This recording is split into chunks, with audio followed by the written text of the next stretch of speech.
ಎಲ್ಲ ನನ್ನ ಸ್ಪರ್ಧಾರ್ಥಿಗಳು ನಮಸ್ಕಾರ. ಇಂದಿನ ವಿಡಿಯೋದಲ್ಲಿ ಕುವೆಂಪು ಅವರ ಸಂಪೂರ್ಣ ಮಾಹಿತಿ ಈ ವಿಡಿಯೋದಲ್ಲಿರ್ತದೆ. ಈ ವಿಡಿಯೋವನ್ನು ಸಂಪೂರ್ಣವಾಗಿ ನೋಡಿ. ಕುವೆಂಪು ಇವರ ಪೂರ್ಣ ಹೆಸರು ಕುಪ್ಪಳ್ಳಿ ವೆಂಕಟಪ್ಪನ ಮಗ ಪುಟ್ಟಪ್ಪ. ಜನನ 1904 ಡಿಸೆಂಬರ್ 29ರಲ್ಲಿ ಶಿವಮೊಗ್ಗ ಜಿಲ್ಲೆಯ ತೀರ್ಥಹಳ್ಳಿಯಲ್ಲಿ ಜನಿಸಿದರು ಮತ್ತು ಮಹಾರಾಜ ಕಾಲೇಜಿನ ಪ್ರಾಧ್ಯಾಪಕರಾಗಿ, ಪ್ರಿನ್ಸಿಪಾಲರಾಗಿ, ಮೈಸೂರು ವಿಶ್ವವಿದ್ಯಾಲಯದ ಕುಲಪತಿಯಾಗಿ ಕಾರ್ಯನಿರ್ವಹಿಸಿದ್ದಾರೆ. ಇವರು ಆಧುನಿಕ ಕನ್ನಡ ಸಾಹಿತ್ಯ ಕವಿಗಳಲ್ಲಿ ಅಗ್ರಸ್ಥಾನದಲ್ಲಿ ಬರುತ್ತಾರೆ. ಇವರು ಬಿರುದು ರಸ ಋಷಿ ಕವಿ ಎಂದು ಇವರನ್ನು ಕರೆಯುತ್ತಾರೆ.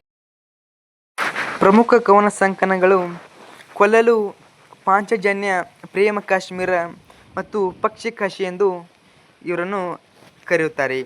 ಪ್ರಮುಖ ಕಥಾ ಸಂಕಲನಗಳು ಯಾವ್ಯಾವಪ್ಪ ಅಂದ್ರೆ ನನ್ನ ದೇವರು ಮತ್ತು ಇತರ ಕಥೆಗಳು, ಸನ್ಯಾಸಿ, ಇತರ ಕಥೆಗಳು, ಕಾದಂಬರಿಗಳು ಮತ್ತು ಕಾನೂನು ಹೆಗ್ಗಡತಿ, ಮಳೆಗಳ ಮತ್ತು ವಿಮರ್ಶೆ ಸಂಕಲನಗಳು ಯಾವ್ಯಾವಪ್ಪ ಅಂದ್ರೆ ತಪ್ಪುನಂದನ, ರಸೋವೇಶ. ಮಕ್ಕಳ ಪುಸ್ತಕಗಳು ಯಾವಪ್ಪ ಅಂದ್ರೆ ಅಮಲನ ಕತೆ, ಮೂಡಣ್ಣನ ತಮ್ಮ, ಬೊಮ್ಮನಹಳ್ಳಿ ಕಿಂದಜೋಗಿ ಇವರ ಮಕ್ಕಳ ಪುಸ್ತಕಗಳು. ನಾಟಕಗಳು ಯಾವಪ್ಪ ಅಂದ್ರೆ ಜಲಗಾರ, ಯಮನ ಸೋಲು, ಬೆರಳಗೆ ಕೊರಳ ಇವರ ಪ್ರಮುಖ ಮತ್ತು ನೆನಪಿನ ದೋಣಿಯಲ್ಲಿ ಇವರ ಆತ್ಮಕಥನ. ಸುಮಾರು 20 ಕೃತಿಗಳನ್ನು ರಚಿಸಿದ್ದಾರೆ. ಇವರ ಪ್ರಶಸ್ತಿಗಳು ಶ್ರೀ ರಾಮಾಯಣ ದರ್ಶನಂ ಮಹಾಕಾವ್ಯಕ್ಕೆ ಕೇಂದ್ರ ಸಾಹಿತ್ಯ ಅಕಾಡೆಮಿ ಪ್ರಶಸ್ತಿ ಮತ್ತು 1968ರಲ್ಲಿ ಭಾರತೀಯ ಜ್ಞಾನ ಪ್ರಶಸ್ತಿ ದೊರಕಿದೆ.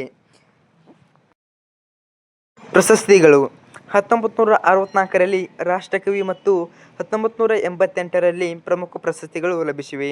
1991ರಲ್ಲಿ ಪದ್ಮವಿಭೂಷಣ ಪ್ರಶಸ್ತಿ ಮೈಸೂರು, ಕರ್ನಾಟಕ, ಬೆಂಗಳೂರು, ಗುಲ್ಬರ್ಗಾ ವಿಶ್ವವಿದ್ಯಾಲಯಗಳಿಂದ ಗೌರವ ಡಾಕ್ಟರೇಟ್ ಪದವಿ ದೊರಕಿದೆ. 1992ರಲ್ಲಿ ಕರ್ನಾಟಕ ರತ್ನ ಪ್ರಶಸ್ತಿ ಕೂಡ ಇವರಿಗೆ ಲಭಿಸಿದೆ. ಇವರ ಅಧ್ಯಕ್ಷತೆ ಯಾವಪ್ಪ ಅಂದ್ರೆ ಧಾರವಾಡದಲ್ಲಿ ನಡೆದ 1957ರ 39ನೇ ಸಾಹಿತ್ಯ ಸಮ್ಮೇಳನ ಅಧ್ಯಕ್ಷತೆ ವಹಿಸಿಕೊಂಡಿದ್ದರು. ಇವರ ಮರಣ ದಿನಾಂಕ ನವೆಂಬರ್ 11, 1994ರಲ್ಲಿ ಭೂಲೋಕವನ್ನು ಬಿಟ್ಟು ಇವರು ಅಗಲಿದರು.